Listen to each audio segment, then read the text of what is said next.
నుంచి తీసేస్తే చెత్త మొత్తం తడిసిపోతుంది. అదే మళ్ళీ తిరిగి ఆరబెట్టారంటే పొడి చెత్త అయిపోతుంది. అంతే కదండి తడి పొడి చెత్తలంటే? కాదండి. మరి ఏమిటండి?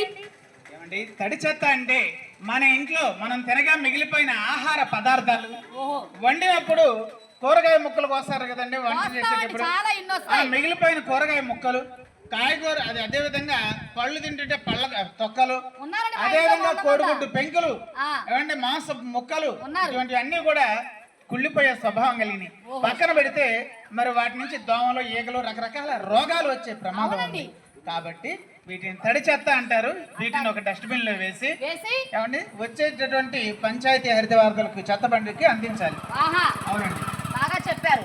ఏమంటే పారిశుధ్యాన్ని ప్రతి ఒక్కరూ కూడా చక్కగా పాటించాలని చెప్పంటున్నారు. చెత్త చెదారులు అందుకే రోడ్ల మీద కానీ ఏమంటే సైడ్ కాలువల్లో కానీ ఖాళీ స్థలాల్లో కానీ పారబోయకుండా చక్కగా ఉదయాన్నే ఏమంటే విజిల్ వేసుకుంటూ వచ్చే పారిశుధ్య కార్మికులకి అందించాలి. బాగా చెప్పారు కాబట్టి గీతం కూడా ఉంది కాబట్టి అని చెప్పని మరి మీరు గుర్తుంచుకోవడం కూడా ఏమంటే ప్రతి గీతం ఉండాలండి. అందుకని చక్కగా ప్రతి ఒక్కరు కూడా ఏమండి పాటించాలి అని చెప్పని చెప్తూ ఉన్నారు కాబట్టనే అమ్మలారా